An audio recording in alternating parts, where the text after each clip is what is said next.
Jung Seed Company has the largest selection of non-GMO seeds, plants, and supplies online. They are a family-owned and operated company since 1907. Use code 15FG podcast to receive 15% off your order at jungseed.com.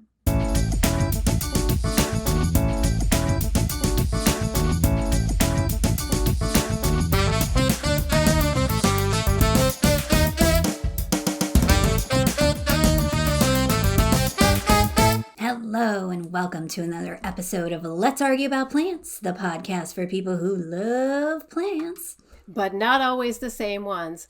I'm Carol Collins. I am senior editor at Fine Gardening. Hi, I'm Danielle Sherry. I'm the executive editor at Fine Gardening. You guys know us. Happy spring, Carol. It's 30 degrees and it feels like February. But it's April, right? I don't know. I don't even know what month it is anymore. It changes a lot this time of year. It does not feel like April. It does not. It feels like February. It's been a very chilly spring thus far. We've had some tease days here on the East Coast of like 70 for a day, and then it drops by 30 degrees. But I enjoyed this topic very much because we are talking about big, bold, bodacious foliage today, and it just gave me tropical vibes. You know, I was just like feeling that, tropical drink in my hand and just that awesome 80-degree weather. Even though these are hardy plants that I chose, I think I saw a tropical or two on your list, though. So it made me feel a little warmer to get ready for the show today. Yes, yeah. Plants with big leaves just feel like warm weather because I can't think of very many that really love super cold weather, right? Like, yeah, no. Super hardy. It just doesn't. Plants with big leaves lose a lot of moisture in dry winter weather. So I think that's the reason why. Totally. Although I threw in a zone 4 in my list at the very last minute. I mean, you guys are sick of hearing me probably talk about this group of plants, but I threw one in there for zone 4. But I got a preview. You had some very cool things on your list, Carol Collins. Do you want to start us off? What was plant number 1? So plant number 1 is not the biggest leafed plant I have, but it sure is bold. So it is mojito elephant's ear. That's a colocasia. It's colocasia esculenta. Mojito zones 8 to 10. So yes, this is my tropical plant.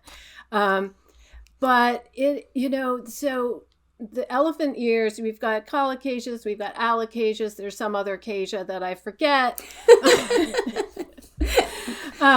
But the common theme, they're called elephant's ears because they have these big dramatic leaves. And I have a few, and mojito is the best color. It's a chartreuse base to the leaf, and then it's splashed with purple. And every leaf is a little different. Some are mostly purple, some are mostly chartreuse. They have speckles, they have, like paint brush stroke kind of looking markings. Super cool. The leaves get about 2 feet long and half a foot wide, maybe. That's still big. That's an elephant ear. That's a big plant. And the plant itself will go at its max about 4 to 5 feet tall and wide. Mine is not that big yet. It gets a little bigger and better each year. But when you're growing a plant like this in Connecticut, it's only getting a a window from maybe June to September or October to put on its growth. So it's not going to get necessarily as big as if I was growing it in the South or someplace where I wouldn't need to bring it in the winter. But it loves full sun, partial shade. If you're in a hot southern climate, that partial shade will be especially important. It loves moist, rich, humusy soil. The more water you can give it, the better. In fact, it's a great pond plant. You can grow it in standing water, like a few inches of standing water, not up to its neck. Yeah. But, it really would make a beautiful addition to like a poolside planter or like a tropical mix, if you're just trying to bring that tropical flair in. For me, I cut these once we get close to the first frost. I will cut the top down. I will store the tuber indoors in a cool, dark location. Cool, dark, sort of moist, humid. You don't want it to really dry out too much over the winter. And then in the spring, you bring it back out again. It really cannot go back outdoors until there's no danger of frost whatsoever. Or you can grow it as a house plant.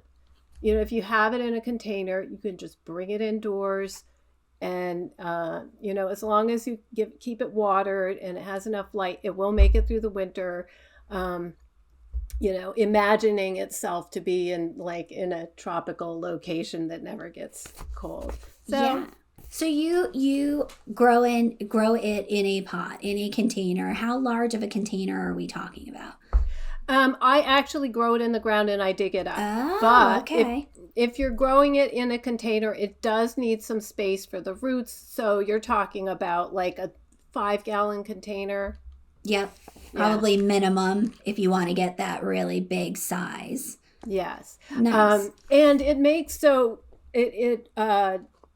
I don't think that it's going to ever reproduce from seed for me. I've never gotten it to flower, but it makes little offsets. And so when I was breaking it up, and now I have like 3 or 4 plants, and there was one that was so small last fall. It had leaves the size of my thumbnail.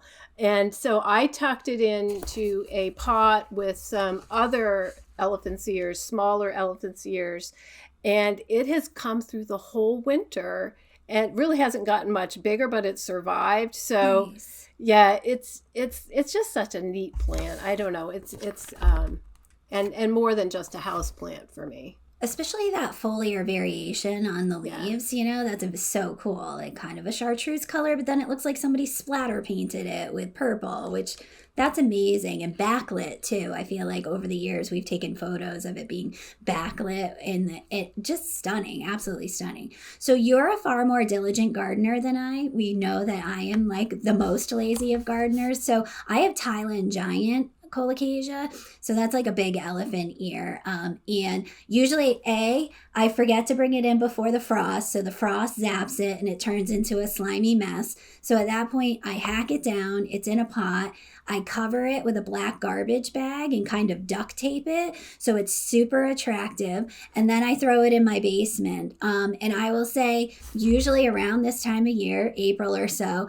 I start to see that there's like alien movements happening underneath the garbage bag, and it's because it's starting to resprout again. So I take the garbage bag off, I pray that it gets above 30 degrees, and then eventually I should probably step it out slowly. No, I just throw it outside into the shade and go from there. So they're super forgiving plants as far as overwintering, I will say, because we know that is not the right way to do things. And it has survived, which, for a lot of people who are intimidated by growing tropical plants where you do have to go through the overwintering process, this one's far forgiving if you don't do it the right way. I will say. Yeah, you're really just trying to get that underground part of the plant to go through the winter. The top, it's never going to come back. That same top is gone, whether you cut it down or if the frost hits it. That's not the part that we're saving over the winter. Yeah, absolutely. And dare we say, like any elephant ear, colocasia, alocasia, like those are all some seriously bodacious foliage, and you can't go wrong with any of those picks. I agree. And now I want a mojito. All right, my first plant is sundew black sea comfrey. Okay, so that's Tradescemion orientalis sundew is the cultivar. This is a Mediterranean native. Everyone, don't freak out. I understand. Comfrey is a thug. It can take over your garden if it's a straight species of comfrey. This is a Mediterranean cultivar that gets big but not aggressive. I actually wish it was more aggressive because it's taken a while for this plant to kind of beef up in my garden. I snagged this at a teeny tiny little pot from Plant Delights Nursery down in Raleigh, North Carolina, several years ago. And you all know you order plants from Plant Delights Nursery. They don't come in very large pots. It was a small pot with maybe 2 leaves, zone 6 to 8. So I was a little concerned because I can be borderline 5B6, but so far so good. This is going to get to be about 1 foot tall, but 4 feet wide. So think of it more as like, if you're familiar with the cultivar Axminster Gold, it's more in that range of comfrey as opposed to the tall, green, very aggressive, thuggy one. The leaves of this are 8 inches long and about probably 5 inches to 6 inches wide. So they're not huge, but they emerge in spring a shockingly yellow gold color, like absolutely sundew. They nailed it. We always make fun of these plant cultivar names that are so stupid, but this one nailed it. It's so good. And eventually that foliage will fade to kind of a more of a chartreuse color, but it's still kind of it's got a lemony tint to it. Great in shade, great in partial shade. Moisture is its preferred soil condition, but it does become drought tolerant once you get it established. So, okay, we've already discussed, like, I'm not the most efficient gardener, so I popped it right underneath a mature redbud, a Cercis canadensis, very thirsty tree. So it has constantly fought with this tree for water, which probably means why mine is about maybe 5 years old, 6 years old, and it's only 2 feet wide, but it's still super impressive. These leaves too, everybody I think might be familiar with comfrey leaves. They're fuzzy and rough.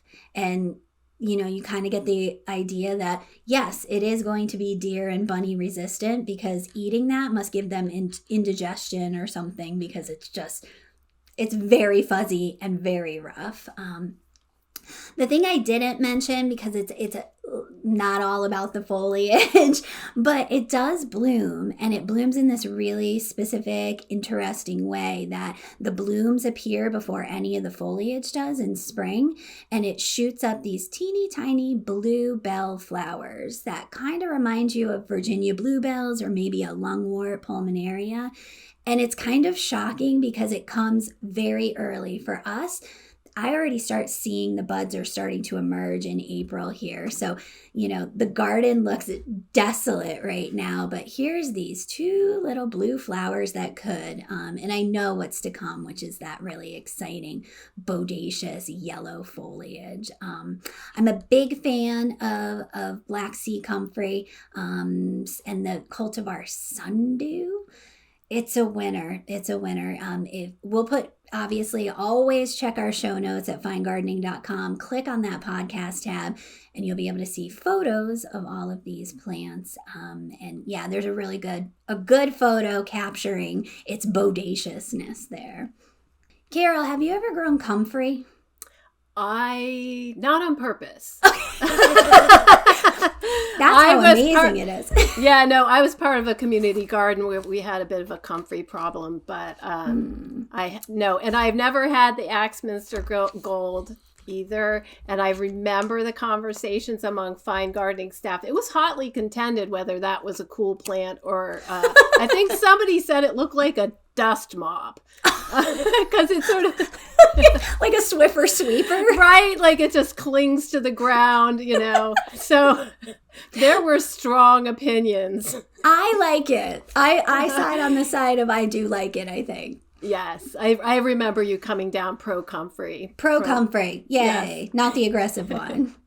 Well, comfreys aside, what you hit us with a tropical right off the bat. You got any perennials on your list? I do. I'm gonna go with a woody, actually. Ooh. A big one. Okay. And it is Bracken's Brown Beauty Southern Magnolia. That's Magnolia grandiflora, Bracken's Brown Beauty. That zones 5 to 9.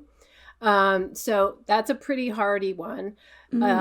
It's an evergreen, a southeast native. It grows as far west as Texas. But if you look at its native range, pretty far to the south, but quite hardy, up to zone 5. So most of us in the United States can grow this one. It is a wish list plant for me. I want it for screening because of that evergreen foliage. And it's the foliage that this is a beautiful flower on this magnolia, as all magnolias are, but it's the foliage that I want. Big glossy leaves, not the biggest magnolia leaves, but just like this beautiful dark green on the upper surface of the leaf, and then underneath silvery to like sort of a foxy tan color, a little bit soft. And the plant itself, 20 to 30 feet tall, 15 to 20 feet wide, and that's going to take some time for it to reach that full size, and it will keep going. I've seen these, like at botanical gardens where they get even bigger. They just needs time and enough light, likes full sun to partial shade, moderately moist, fertile, well-drained soil. So good garden soil for this one. And it is going to make more shade than your average, certainly more than your average deciduous tree. And because of the size and the coverage of those big leaves, if you are siting plants on the north side of this, they're going to be in like pretty much full shade, year round too, right? Mm-hmm. So you just have to, if you're planting something like this, you've got to think in the long term, and you've got to think about how it's going to affect, the 20 or 30 feet around it. I would also not recommend planting it any closer to the house than like 15 feet away, because that tower of foliage is not what you want up against your house for building science reasons. Mm-hmm. Glorious white spring flowers, sporadic reblooming throughout the summer, which I just love. You get these little surprise flowers, and then it may develop seed pods, which look kind of like pine cones, but with little red seeds poking out, for that sort of like, that ancient plant look, like they realize that this is a genus that is like millions of years old and have been flowering and doing their thing since long before there were any people to, appreciate or interfere with it. Yeah. And birds appreciate and eat those. I imagine there's probably birds that appreciate the seeds, but I do not know which varieties. Okay. But it's a good habitat plant for birds because you've got the good foliage to give them some cover. They can build nests and feel like they're protected for predators. So I would still put this in the category of a wildlife plant. And also there are a lot of unique pollinators that really enjoy magnolia flowers, like beetles, for example, that don't fertilize a whole lot of other things. They like magnolias. Oh, that's a fun fact. Yeah. The lowly beetle. I mean, they're doing work. They deserve something too. The species again, is it a grandiflora? It is a grandiflora, so that's okay. Southern magnolia. Yeah. And Mark Wethington from NC State University and the J.C. Ralston Arboretum, he did an article on magnolias for us years ago, and he explained that Southern magnolia had a much larger range before the last ice age. It got pushed south by the glaciers and just hasn't naturally made its way back up into what was its original range. That's so interesting because I've always gravitated more towards the grandiflora magnolias just because of those evergreen, glossy green, leaves with that, kind of rust brown tomentum underneath. But yeah, I mean, very rare is the one that you see that will go into zone 6 or 5. So Yeah.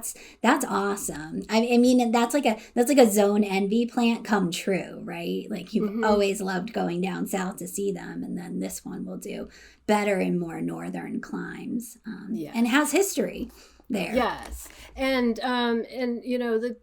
the sources I'm seeing look consistently down to zone 5, That's so it should be a awesome. pretty safe plant for me to try here in solid zone 6. That's awesome. So what you're saying is it's in your virtual shopping cart as we speak.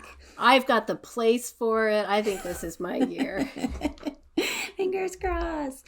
Well, I'm gonna hop on this North Carolina theme that we've got going on and mention a plant that I saw in our author Jay Sifford's garden. And Jay Sifford, he's in Charlotte, North Carolina, and then he also has his house and garden is up in the mountains.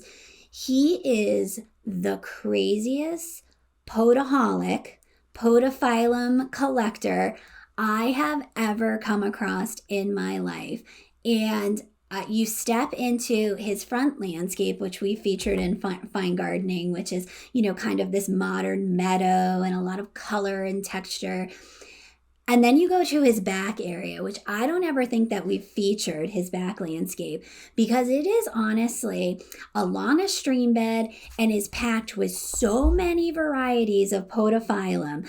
The native, the Chinese, the Japanese, every form of podophyllum you can think of, that man has it down there. And it's just so interesting and cool because as a genus, the leaves are huge. So you just feel like Alice in Wonderland, really. You get down there and there's, you go down this embankment, you're on this stream, and there's these large leaves everywhere, and you just feel like you've traveled back to the Jurassic or something. But so recently in an upcoming issue of Fine Gardening, I asked Jay to write about his favorite podophyllum, and he had a lot of really rare collector's ones, but what he picked was Podophyllum verspile subspecies boreale, which is the northern Chinese podophyllum, or mayapple is its common name. And I said, Jay, of all of them, why are you picking this one? I mean, it's beautiful. And he said, because it is the easiest of the podophyllums to grow. And podophyllums can be difficult. They're a bit finicky about their moisture level. They like moist soil, but not uber wet and soggy. And they tolerate some clay, but not intense clay. And our native podophyllum, North American native podophyllum, is lovely and has big bodacious leaves. So if that's your jam, go for it. But it tends to be ephemeral. If you get hot and you get dry, it disappears. But not the case with this northern Chinese mayapple or any of the Chinese mayapples.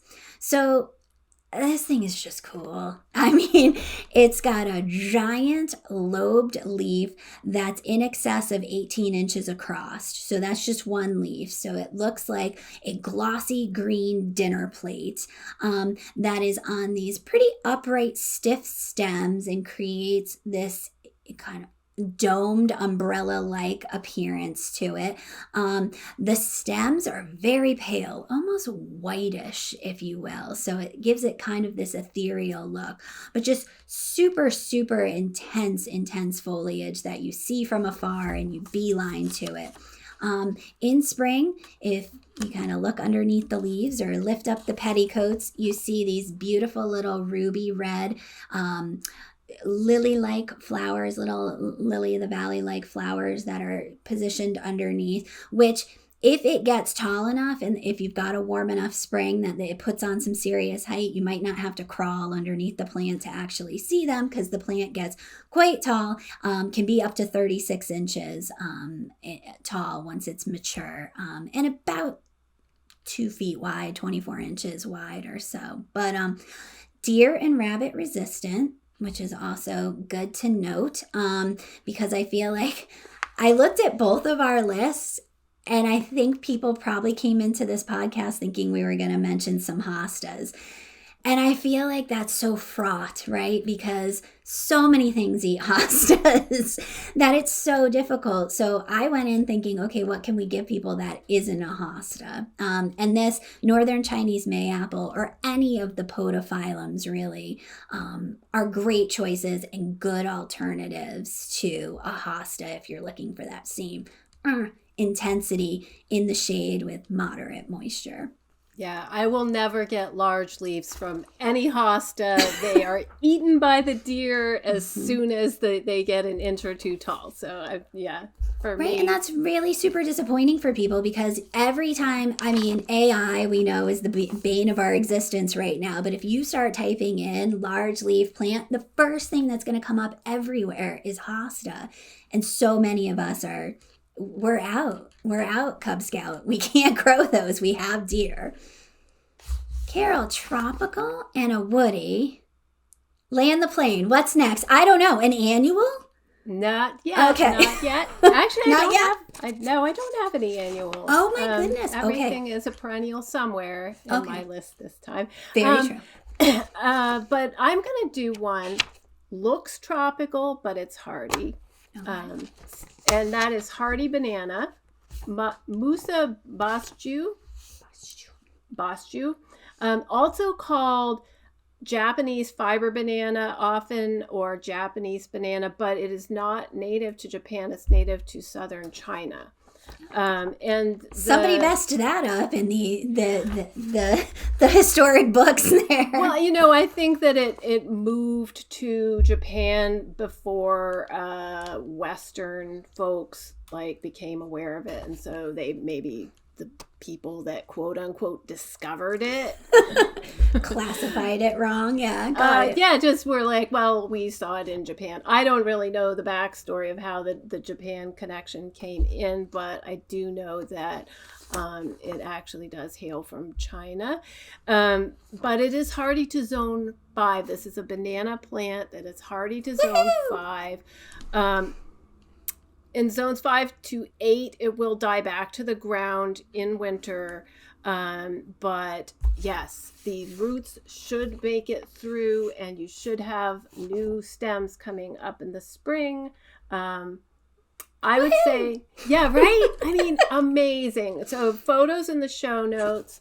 The photo I'm going to drop in there is from Irvin Etienne's Indiana garden. He is now outside of Indianapolis, and it's just amazing how big this plant gets in a single season, because it does die down to the ground. So this photo that you see this is one season's growth. It is at the end of the season, but it gets 15 feet tall and wide, and it forms these clumps that just sort of build over time because it spreads slowly through this underground mat of roots. So the leaves, this is all about the leaves, right? The leaves can each be 2 feet wide, 6 feet long. Wow. And the interesting thing about banana plants is that the part that we see above ground, people often call it banana tree because there's this thing that looks like sort of the trunk of a tree. That is actually not a real stem. That is made up of the leaves, the leaf sheaths sort of wrapped together. And the leaves are sort of emerging from what looks like a stem, but it's called a pseudo stem. And the actual stem is below ground. That's called a corm. And that's a part that stays alive over the winter and sends up new growth. But this would be classified as a perennial, an herbaceous perennial, because of that structure. It does not make woody plant parts above ground. So the if it flowers and makes fruit, which it can do in the course of a season, and it makes these little sort of creamy white flowers, the fruit is not edible. But well, I guess something could eat it, right? But people can't eat it. People don't eat it.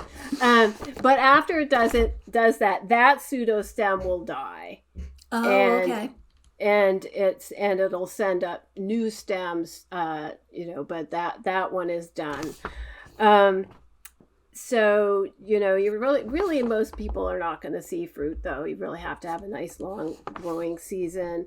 The foliage will get a little shredded if it's in a windy location. That's just part of the deal. So if you want to keep the foliage nice, think about your prevailing winds when you're siting it. Maybe put it up against the wall of a building, maybe a spot that's sheltered on a couple sides, something to block the wind, like an broadleaf evergreen between it and the prevailing wind might be a good idea.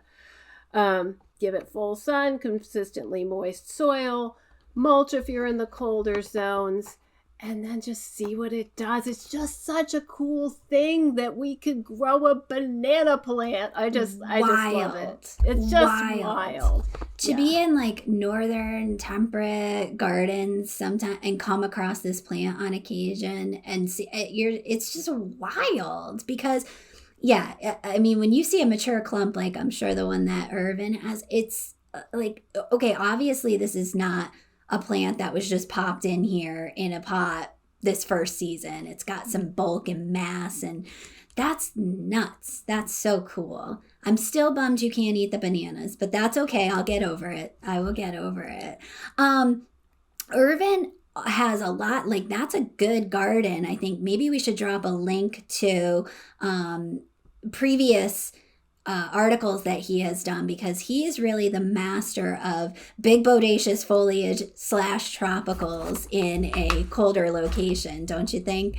Yes. Yeah. Yes, he did an article, and now I don't know what it's called online because the title sometimes changes, but it was called Big and Bold for the Back of the Border, and It was mostly hardy perennials, but with that big, bold, either foliage or flowers. So yes, I will drop a link to that article into the show notes so that there's a whole other plant list that folks can enjoy from there. Brilliant. Awesome. Yes. And as we always remind you, please do not take your hands off the wheel. If you are listening to this in the car, we have all of our plant lists online, so you don't have to get into an accident if we talk about a plant that you're interested in. I'm going to prevent myself from getting hate mail for not talking about any natives. So I'm going to talk about 2 native plants next. I'm down to my last 2, and they're both perennials. And Carol, how sick are you of hearing me talk about silphiums and how much I love silphiums? Oh no, everyone loves silphiums. How could I tire of silphiums? I think the fine gardening staff is ready to mostly like put pillows over their ears at this point. Silphium is a genus of plant that are, there are several different species that are all native to North America. They are big plants. They are bodacious plants. They have a presence. And for many years, until they finally relented, I beat up the staff to let us do a plant trial with Richard Hockey, who had done a plant trial with silphiums. You can't go wrong if you're looking for big bodacious foliage. You will see in an upcoming issue of Fine Gardening that we are finally going to be printing that article with Richard Hockey. There isn't a bad one in the bunch, but the one that I went with is Prairie Dock, which I'm setting myself up for failure with this species name, but it's Silphium terebinthiaceum. Terebinthiaceum. Say that 3 times fast. Even Richard has a hard time with that one, so it's not just me and my horrible botanical Latin. But this is zones 4 to 8. This is a truly hardy, big foliaged plant. Like I said, it's native to North America. Primarily, you will see it in its native habitat in the Midwestern prairies, high plains prairies. It is a sun lover. It is a clay buster. If you are someone who has clay, it has a very strong tap-rooted system that will bust through that clay and actually help improve the overall texture around it. It's a monster. There's no other way to put it. This plant is going to get to 10 feet tall. Now, its foliage is concentrated as a rosette at the base, but this is not like any rosette you've seen, because each individual leaf is 2 feet long and about 10 inches wide. They are long, tongue-like, bluish green, spadey leaves that all kind of cluster together and arrange themselves in this, I don't even know, like cabbage formation that are just shocking. And because of that blue-green color, along with that really bold leaf and texture, it stands out. So even in a prairie setting, you're walking along, you're driving the highway, these plants stand out and just capture your attention. So imagine what that could do in a garden. And then it shoots out this for the 4th of July, September, October, into that area. So for a long period of time, shoots up these rockets and then gets these teeny tiny, 3 inches across, clusters of yellow sunflowers up at the top. Daisy-like flowers that are just lovely. As if this plant is not cool enough just based on all of that. It is a host plant to several different types of pollinators, including an essential host plant for the silphium moth. It is also a brilliant habitat plant because so many creatures like to live in that basal rosette. It's very protective down at the base. The flowers go to seed and are a huge favorite of lots of North American songbirds. So you'll often see them kind of attacking those tall seed pods that are left over once it's gone to flower, gone past flower. So, I mean, all the things, right? But this is not for the faint of heart. I mean, we're talking about a plant that gets to be 10 feet tall and about 4 to 5 feet wide. I will say in the silphium family, there are other bold-leaved options. So if you don't have the space for this, there are ones that are in the, 5-foot range. So a smaller garden, probably not the plant for you if you have a truly small, teeny tiny urban garden or balcony. But who's to say, maybe it'll work in that area. But I'm a big fan. Give it sun, give it clay, watch the pollinators go bananas. I mean, there's not much that you can knock a silphium for, especially prairie dock, which happens to be my favorite of the bunch. All right, Carol. Final plant. I'm putting you on the spot. You can only have one more plant to talk about bold foliage. What is it? Okay, so I'm going with a perennial edible. Ooh. Globe artichoke. Nice. That's Cynara cardunculus. And that is hardy from zones 7 to 10. So this species is native to North Africa and Western Europe, and has been traditionally grown as a food crop in Mediterranean climates. So many of us think of artichokes as like annual vegetables, but in milder winter climates, it can a single plant can live for 5 years. So it's more like a short-lived perennial. The plants get 3 to 5 feet tall, 2 to 3 feet wide in a single season. This is something that, in the very mildest climates, the same plant will continue growing, but it's going to just be flowering toward the end of the season.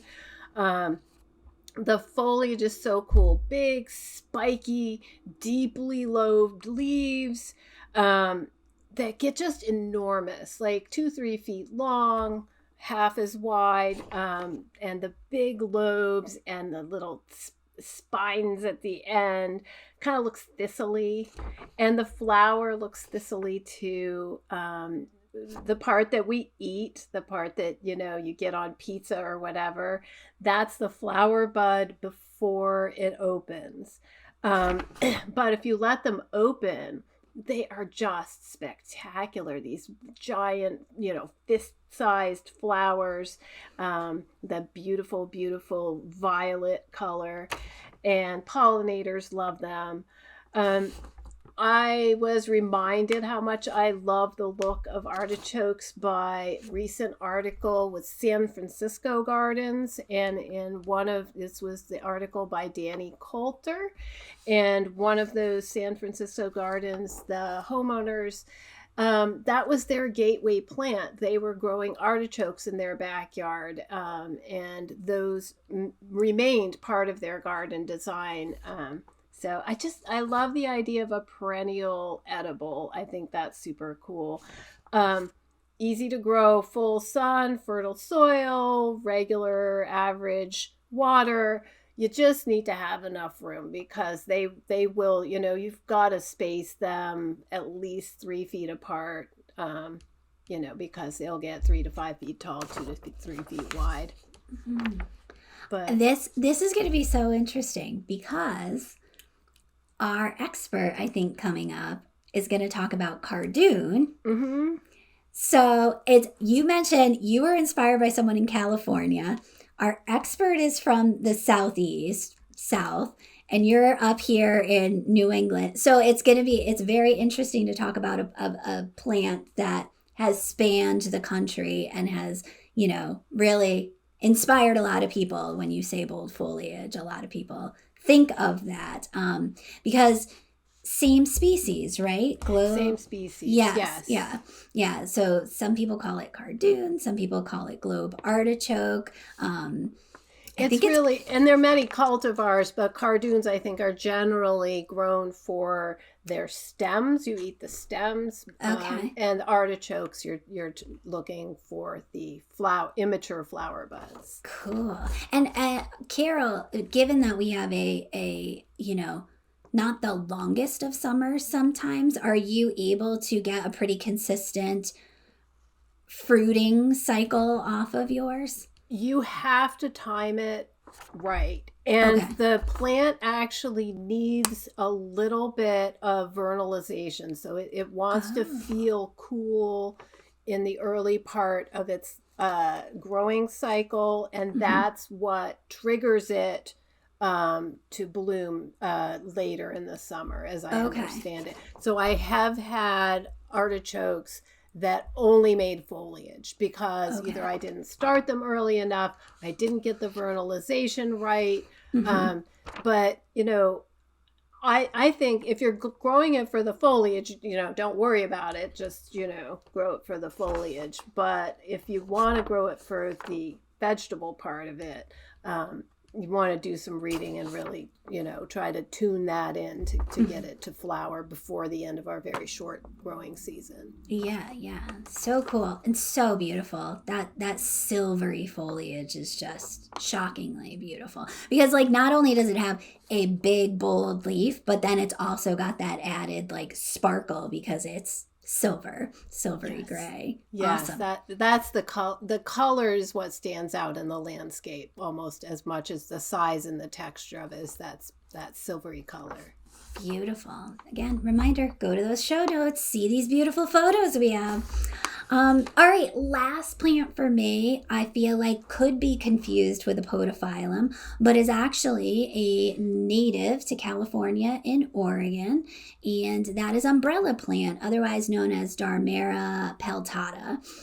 I fell in love with this plant because of, prior to working for Fine Gardening, seeing a captivating combination in Fine Gardening magazine, that final photo that we do, which is usually a combination of 3+ plants, sometimes more, that's just so alluring. And I will still remember this. It was umbrella plant, which I looked at it and went, oh, that's different. That's not a podophyllum that I know. That's not a hosta. And some primroses with it as well. And it was just this really beautiful late spring combo that I just thought, I've got to remember this plant. So that was the mid 2000s. Still obsessed with this plant. I now grow it in a container, but this is going to be a plant that gets about 3 feet tall and about 5 feet wide. And it has the most perfect common name known to man because it looks like green umbrellas on stems. I mean, that's really what it looks like. These 18-inch across leaves that are almost completely round but have a little teeny tiny like ruffled edge, the edges of the umbrella. And they are from the rhizome in the ground shoots up a stem. So the stem comes immediately out of the rhizome with no foliage down underneath. So it's like the handle of the umbrella comes up, and then you get this green kind of beautiful umbrella that just floats right in the center is where the stem attaches, and it's perfect umbrella plant. I mean, no notes. Did a good job, botanist. That is perfect. And it's just a really, really cool plant. The reason that I grow it in a container is that this is a partial shade plant that likes moisture. Much like you were talking about with the colocasia, with mojito being able to actually be grown in some, swampy situation. Same with Darmera. Really likes that heavy moisture. I do not have moisture, as you all have heard. I have very, very, very well draining soil, almost verging on sandy soil. So I have this in a container that doesn't even have a drainage hole. So it gets rain and I will see standing water sitting in the top of it, and eventually it is absorbed by this kind of colonization of umbrella plant that I have now. It is super funky in spring because those rhizomes kind of heave themselves almost in a heuchera-like way on the top of the soil. So it looks like, I don't know, is that like a weird snake or something on the top of the soil? But then you'll get this interesting little fist of pink flowers that emerge into this tight little globe, no leaves to be seen. And you think, okay, yay, it made it through the winter. It didn't die.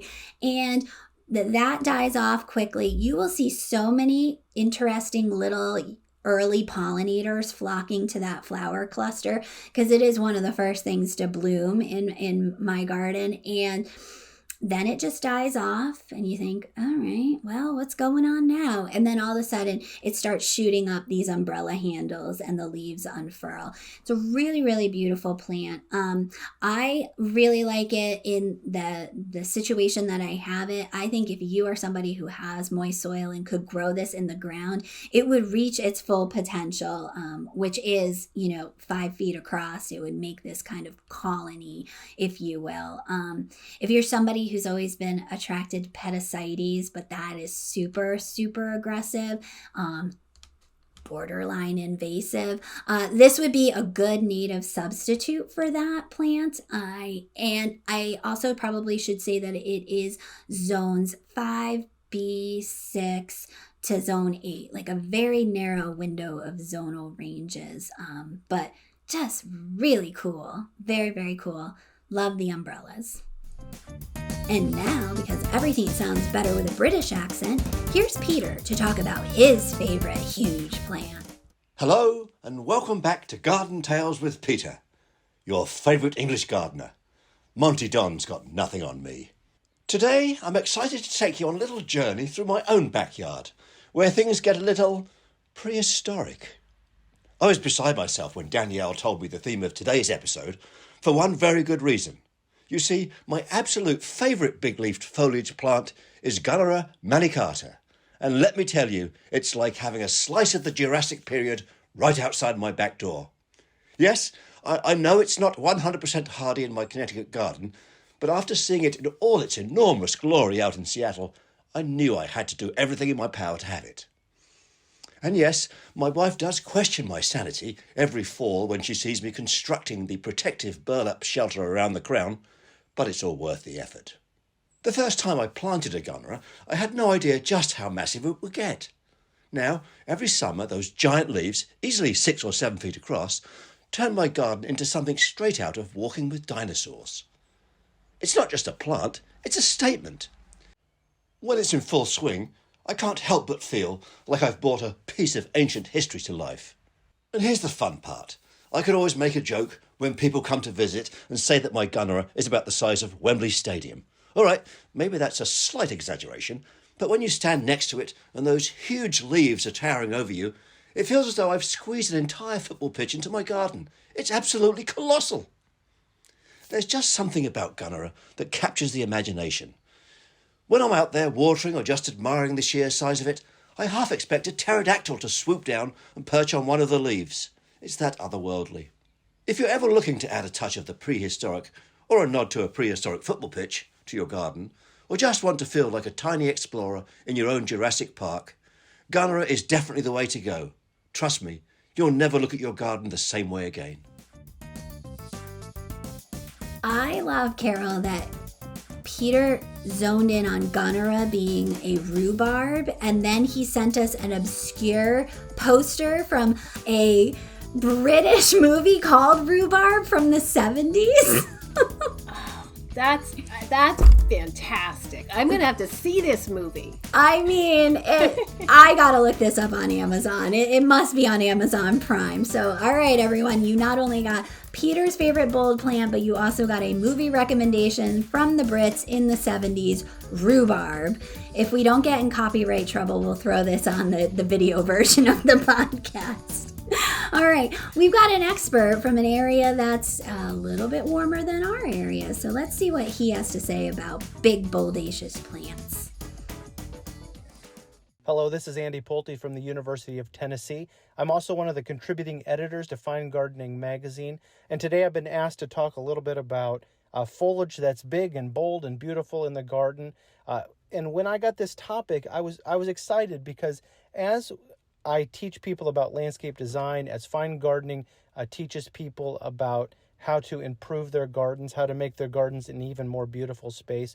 One of the things that we talk about a lot is adding different textures to the garden.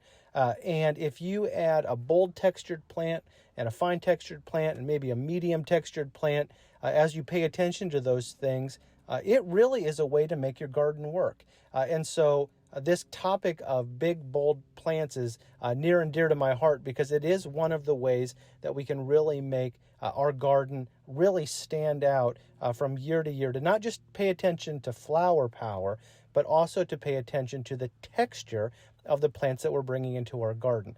And so I kind of racked my brain a little bit and thought about some of the plants that really bring bold texture to the garden in a variety of different ways. And so I've come up with 3 today.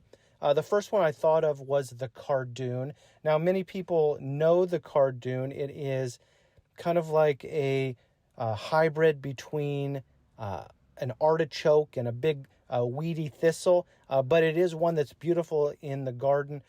It's in this genus Cinera, and these ones that we use quite a bit ornamentally are in this kind of subgroup we call the Scalamus group.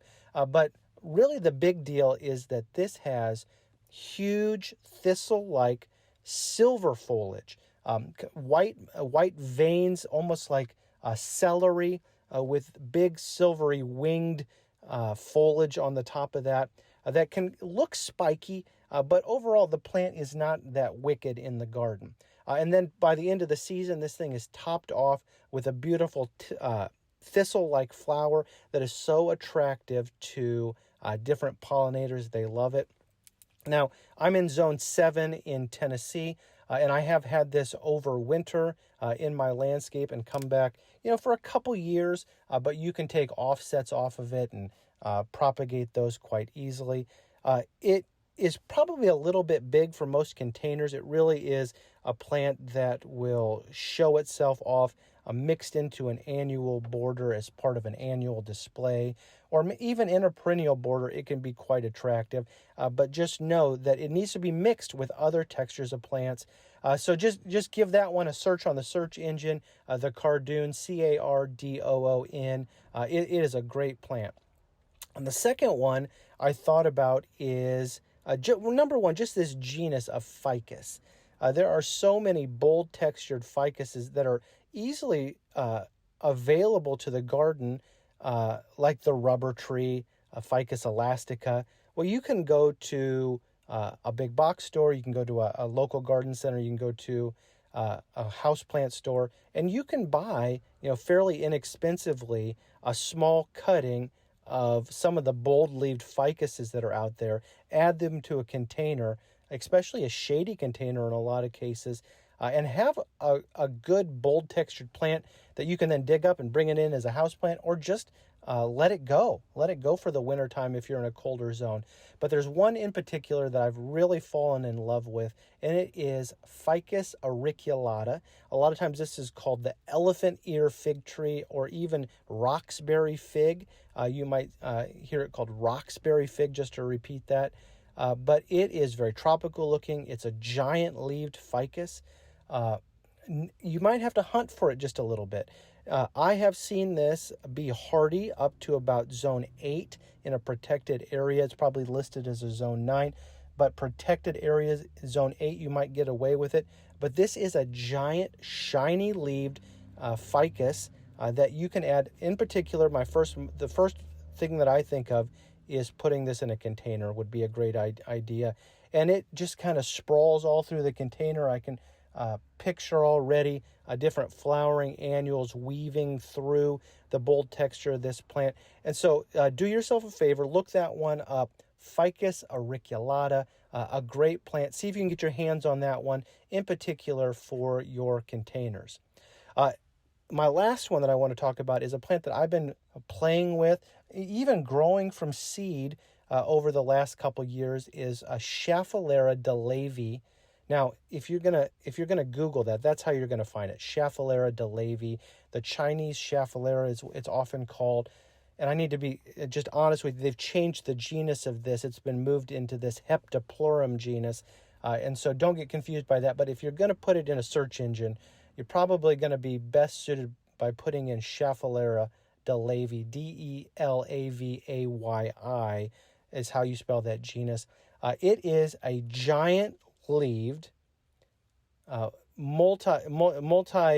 of a multi-stemmed haystack type forming shrub, evergreen, that can do great in the garden. But also, this plant has been hardy for me in zone 7. I think you could probably even push this to zone 6B, maybe an iffy 6A for several years, but definitely zone 7. This is a hardy Schaefflera for the landscape that has broad, cut leaves that are just giant in the landscape. This is a perennial plant, maybe even more of a sub-shrub in the landscape, but the leaves are great. The new foliage emerges covered in pubescence that's copper, so coppery fuzz on the top of that. And then waiting for the end of the season, you're going to be rewarded with a beautiful stock of very unusual blooms. It's not about flower power, it's about the structure of the bloom. And then you may even get some fruit after that. And so that is another plant that I would just add onto my list for its just wonderful, bold texture. You can do so much with texture in the garden. And a lot of times the beginning of the thought process is thinking about, man, that bold texture.